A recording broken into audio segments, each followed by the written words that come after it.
Hey, painting class. I just wanted to kind of walk you through this.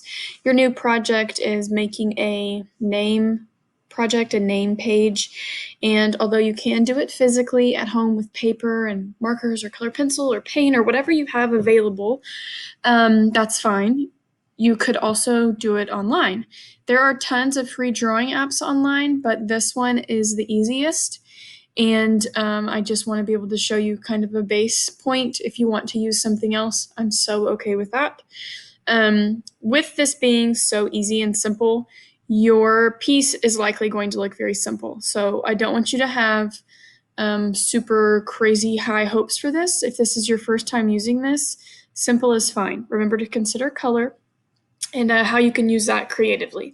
So I have a blank page here to start, and these are my tools over here on the left. If you take your arrow and hover over it, you will see what it is. So that's my select tool, my pen tool, my brush tool, my filler tool, my eraser tool, shape, image, and text tool. Okay, so if I am on the pen tool, you can then come up here and click what type of pen tool you want. So I'm going to click plain. The size defaults to size 1 on that, which is the smallest it can go. I'm going to go ahead and put it to black.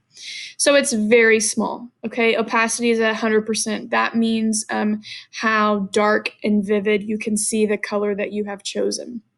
So you can either click this here to bump it up, or you can type in a number. I'm going to go a little bigger. I'm going to go to 30.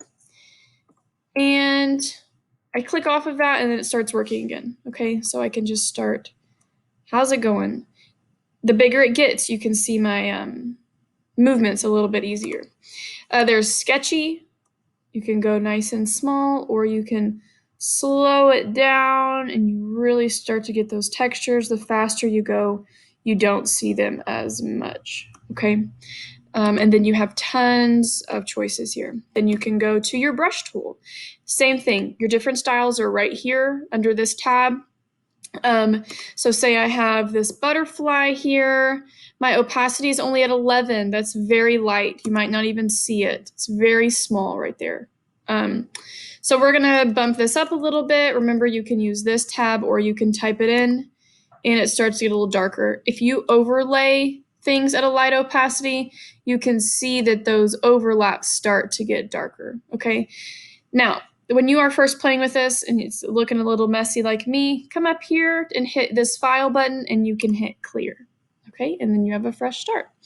So if I go down to my shape tool and I want it to be a certain background, then I will come over here and I'll click the color and I will make a shape from that. You can also click gradient.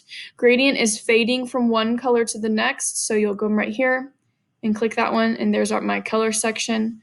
I can pull this tab however I want it to, and I can do a gradient rectangle. I'm going to keep it fairly simple. I'm going to pick a green. You can move this pointer and pick. And then when I click off of that, it gets me ready to start on my actual page. So I'm going to fill my background with green. I'm going to think about monochromatic. So if we remember, monochromatic is multiple shades and tints of that same color. So I'm going to come back up here to my brush, and I'm going to add some texture to my background. Let's go with this, and I'm going to make it really large. I don't know if it'll let me go to 300.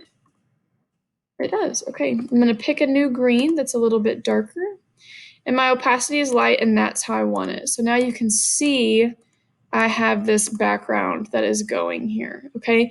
Now say I put these down and I think, oh no, I did too many, I don't want that many. Come back up here to File, and you can hit Undo until you get to the point where maybe I only want them across the top, okay? I'm gonna come back and add some more. And then let's change it to a really light green, and that is what I will click off, and I'll add this along the bottom.